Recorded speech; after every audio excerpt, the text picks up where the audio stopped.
Good morning students, मैं कनुप्रिया स्वागत करती हूँ आपका अपने यूट्यूब चैनल न्यू फिजिक्स पर।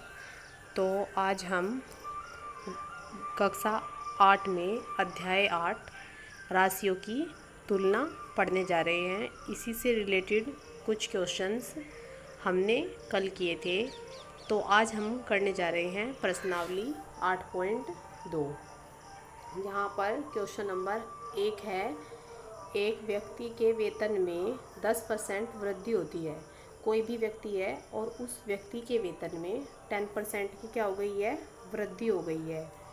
यदि उसका नया वेतन 1,54,000 है तो उसके मूल वेतन ज्ञात कीजिए।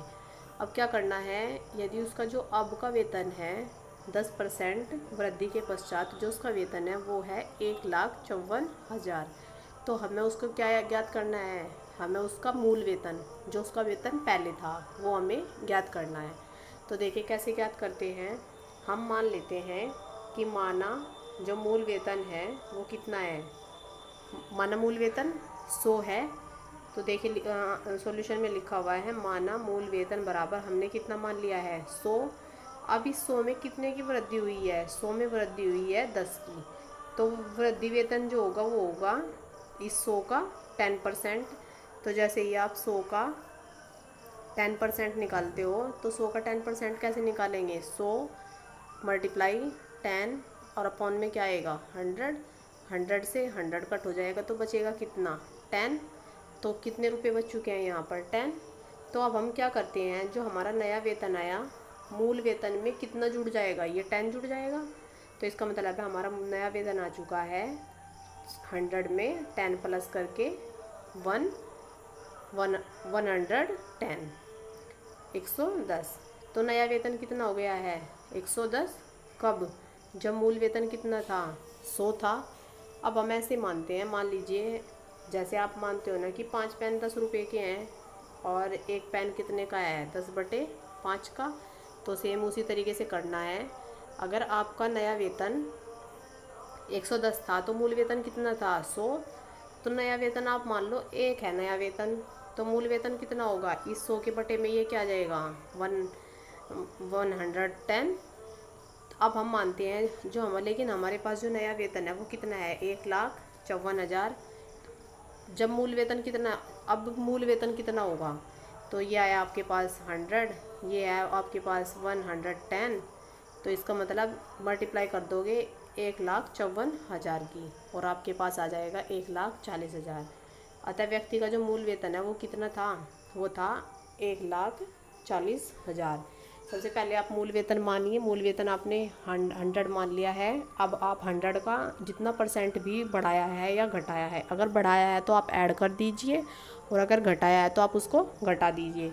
यहाँ वृद्धि हुई है तो हम क्या करते हैं 100 का 10% निकालते हैं, जितना निकलेगा उसको नए वेतन में हम जोड़ देंगे। फिर नया वेतन 110 है तो मूल वेतन कितना है 100। नया वेतन हम 1 मान लेंगे तो हम मूल वेतन निकालेंगे तो मूल वेतन निकलेगा 100/110। लेकिन नया वेतन जो है वो कितना है, वो तो 1,54,000 है। तो अब हम उसकी गुना 1,54,000 से, इसकी गुना हम 1,54,000 से करते हैं, जो कटेगा उसको काट देंगे, हमारे पास आएगा 1,40,000। तो इस तरीके से हमारा था पहला क्वेश्चन। उम्मीद है आपको समझ आएगा। अगर आपको नहीं समझ आता है तो फिर भी आप इसको दोबारा से वीडियो को रिमूव करके देख सकते हैं। अब हमारे पास है क्वेश्चन नंबर 2। देखिए क्वेश्चन नंबर 2 में है, रविवार को 845 व्यक्ति चिड़ियाघर गए, सोमवार को केवल 169 व्यक्ति गए। चिड़ियाघर की सैर करने वाले व्यक्तियों की संख्या में सोमवार को कितने प्रतिशत की कमी हुई। सबसे पहले तो आप क्या लिखोगे कि भाई रविवार को कितने गए 845, सोमवार को कितने गए 169, व्यक्तियों की संख्या में कितने की कमी हुई, दोनों को आप घटा दीजिए। जब 845 में से 169 घटाओगे तो बचेंगे 676। अब हमें प्रतिशत कमी निकालनी। प्रतिशत कमी हमेशा निकलती है जो घटा की संख्या आएगी 676 बटे में जो आप जिसके साथ इसकी संख्या को आप निकाल रहे हो। ये पूछना चाह रहा है कि सोमवार को कितने % कमी हुई। तो कमी किसके हिसाब से देखोगे आप, रविवार के हिसाब से, क्योंकि रविवार को ज़्यादा गए थे और सोमवार को गए हैं कम। तो रविवार में कितने गए हैं उस संख्या से आप क्या कर दीजिए, उसको भाग दे दीजिए 845 और मल्टीप्लाई कर दीजिए 100 से, तो आपके पास आ जाएगा। जब आप इसको काट दोगे, काट कर देखना पहले इसको, और आपके पास आएगा 80%। तो इसका मतलब है चिड़ियाघर की सैर करने वाले व्यक्तियों की संख्या में कितनी परसेंट की कमी हुई। भाई रविवार को गए थे 845 और फिर सोमवार को गए 169, तो इसका मतलब वहाँ 80% की कमी हुई है। अब हमारे पास आता है क्वेश्चन नंबर 3। एक दुकानदार 2400 में 80 वस्तुएं खरीदता है और उन्हें 16% लाभ पर बेचता है। भाई उसने क्या किया, इतने रुपए में इतनी वस्तुएं को खरीद लिया और फिर क्या कर दिया, उसे 16% पर लाभ पर बेच दिया। एक वस्तु का विक्रय मूल्य ज्ञात कीजिए। भाई वस्तुओं की संख्या कितनी है, वस्तुओं की संख्या थी 80। कितने क्रय मूल्य कितने का था, क्रय मूल्य का मतलब होता है हम जब वस्तुओं को खरीदते हैं, तो इसका मतलब है क्रय मूल्य कितना रहा होगा वस्तु का 2400। लाभ कितना हुआ 16%। तो अब जब मानेंगे, जब क्रय मूल्य कितना है 100, हर चीज़ हम 100 पर निकालते हैं, तो कितने का लाभ हुआ 16 का। तो 100 में हम 16 को ऐड करते हैं, कितने हो चुके 116। अब हम मानते हैं क्रय मूल्य है 1, तो 116 बटे क्या आ जाएगा 100। और जब क्रय मूल्य कितना है 2400, तो विक्रय मूल्य कितना निकाला आपने, मल्टीप्लाई की 2400 से और आ गया 2784। अतः 80 वस्तुओं का जो विक्रय मूल्य है वो कितना है, वो है 2784। अब हमें निकालना 80 का, सॉरी 1 का। तो 1 का कितना है, 1 का विक्रय मूल्य आ जाएगा, आप इसको भाग दे दोगे 80 से, तो एक वस्तु का विक्रय मूल्य, क्योंकि हमें एक वस्तु का विक्रय मूल्य ज्ञात करना था, तो एक वस्तु का विक्रय मूल्य आएगा 34.80। सेम ऐसे यहाँ तक का जो क्वेश्चन है आपका, ये सेम ऐसे है जैसे मैंने क्वेश्चन नंबर 1 समझाया था, बस इससे आगे थोड़ा जो डिफरेंट हुआ है वो ये हुआ है कि ये जो विक्रय मूल्य आया है ये तो 80 वस्तुओं का आया है, पर आपको निकालना कितने का है, एक वस्तु का। तो एक वस्तु का निकालने के लिए हम क्या करेंगे, उसको 80 से भाग दे देंगे और आंसर आ जाएगा हमारा 34.80। अब हमारे पास आता है क्वेश्चन नंबर 4। क्वेश्चन नंबर 4 भी बिल्कुल सिंपल है, उसी के तरीके से। एक वस्तु का मूल्य दिया हुआ है 15,950 रुपये था, रुपये 450 की क्या हुई इसमें मरम्मत, उसकी मरम्मत में खर्च हो गया। जैसे आप कभी कभी पुरानी चीज़ें खरीद लेते हो और फिर उसको मरम्मत कराते हो, तो सेम ऐसे ही हुआ कि कोई वस्तु का जो मूल्य है जो खरीदी गई वह खरीदी है 15,950 में, फिर उसकी मरम्मत कराई, वो हुई 450 रुपये में। यदि उसे 15% लाभ पर बेचा जाता है तो उसका विक्रय मूल्य ज्ञात कीजिए। यहाँ वस्तु का जो मूल्य दिया हुआ है कितना दिया हुआ है 15,000, ये 15,950 है। यहाँ आप क्या कर लीजिएगा, आप इसको 15,500 ही लिख लेना, इसको 15,500 ही कर लेना, ठीक है, वो टाइपिंग मिस्टेक हो सकती है। तो यहाँ 15,500 वस्तु का मूल्य था, मरम्मत पर खर्च कितना हुआ 450। इसका मतलब क्रय मूल्य अब कितना पड़ चुका है, भाई मरम्मत भी तो उसी ने ही कराई होगी ना जिसने पहले धन दिया होगा, तो यहाँ उसके पास हो गया है 15,950। लाभ कितने का हुआ 15% का, 15% का उसे लाभ हुआ। अब हम निकालेंगे वैसे ही जैसे क्वेश्चन नंबर 1 किया था। क्रय मूल्य कितना था 100, तो विक्रय मूल्य कितना रहा होगा 15% की क्या हुई उसको लाभ। जहाँ भी लाभ होगा वहाँ आप जोड़ोगे, 100 में जोड़ दोगे, जहाँ हानि होगी वहाँ आप 100 में से घटा दोगे जब मानोगे। तो क्रय मूल्य 100 है तो विक्रय मूल्य कितना हुआ 115। क्रय मूल्य 1 है तो विक्रय मूल्य कितना हो जाएगा 115 बटे 100। और जब क्रय मूल्य 15,950 था तो विक्रय मूल्य कितना होगा, मल्टीप्लाई कर दोगे 15,950 से और काटने के बाद आएगा 18,342.50। मैं मानती हूँ यहाँ तक आपको कोई परेशानी नहीं हुई होगी। अब हम चलते हैं क्वेश्चन नंबर 5 पर। क्वेश्चन नंबर 5 भी बिल्कुल सेम ऐसे ही है। मुझे उम्मीद है आप क्वेश्चन नंबर 5 को समझ सकोगे। एक बार समझ लीजिए, हल्के से समझाती हूँ। क्वेश्चन नंबर 5 जो लिखा हुआ है, एक वीसीआर और टीवी में से प्रत्येक को, दोनों को कितने कितने में खरीदा गया 8,000 में। दुकानदार ने वीसीआर को 4% की हानि पर और टीवी को 8% लाभ हुआ।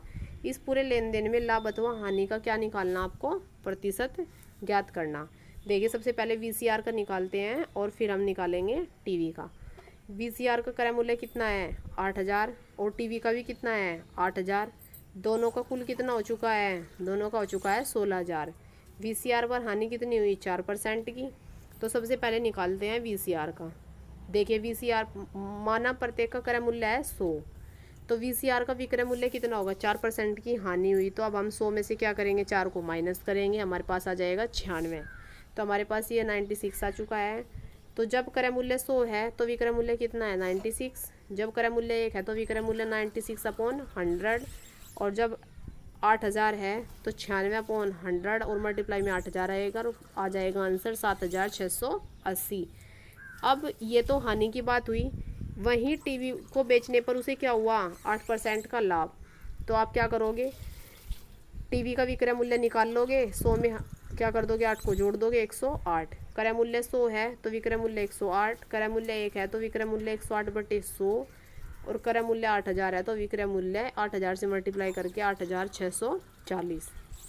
अब दोनों को जोड़ लीजिए, क्योंकि यहाँ तो ये तो VCR का क्रय मूल्य आया, विक्रय मूल्य आया है और ये विक्रय मूल्य आया है टीवी का। तो दोनों का विक्रय मूल्य कितना हो जाएगा, दोनों का विक्रय मूल्य हो चुका है 16320, क्योंकि विक्रय मूल्य जो है वो ग्रेटर देन है क्रय मूल्य से। देखिए क्रय मूल्य हमारे पास कितना है, हमारे पास क्रय मूल्य था जब आपने दोनों को जोड़ा था, दोनों का क्रय मूल्य कितना था 16000। अब दोनों का विक्रय मूल्य कितना आया है 16320। इसका मतलब अब आप इसको घटाइए, क्योंकि आप लाभ और हानि निकाल सकते हो। तो यहाँ हमें क्या होगा, हमें यहाँ लाभ होगा, क्योंकि 16000 से 16320 क्या है ज़्यादा है, तो 320 रुपये का हमें लाभ होगा। चूँकि हमें लाभ % निकालना है तो अब हम क्या निकालेंगे 320 बटे क्रय मूल्य कितना था 16000 और गुना 100, तो 2% का हमें क्या होगा लाभ होगा। ये सूत्र आप इसको नोट करके रख सकते हो। तो इस तरीके से हमारा क्वेश्चन नंबर 5, क्वेश्चन नंबर 6 भी हमारा, क्वेश्चन नंबर 6 का जो न्यूमेरिक वो सूत्र है वो ये है। इस सूत्र को आप अच्छे तरीके से याद रखना और इस सूत्र से ये क्वेश्चन कंप्लीट हो जाएगा। क्वेश्चन नंबर 7 बिल्कुल ऐसे है जैसे मैंने अभी टीवी और VCR वाला कराया है। एक बार इसको इसी तरीके से करके देखना, टीवी और VCR की तरीके से। बस यहाँ आपको थोड़ा कन्फ्यूजन हो सकता है कि 2 से मल्टीप्लाई क्यों या 2 से मल्टीप्लाई इसलिए हुई क्योंकि भैंसों की संख्या कितनी थी 2 थी।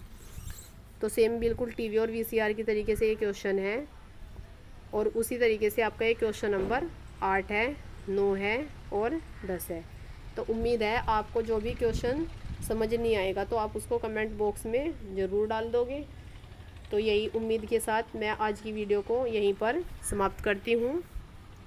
अगर आपको जो क्वेश्चंस मैंने समझाए हैं या जो मैंने आपको समझने के लिए दिए हैं उनमें से किसी में भी आपको कोई प्रॉब्लम होती है तो आप उसको मुझे ग्रुप के माध्यम से या फिर कमेंट के माध्यम से बता सकते हैं। वीडियो अच्छी लगती है तो वीडियो को लाइक करें, शेयर करें और कमेंट करना ना भूलें। धन्यवाद।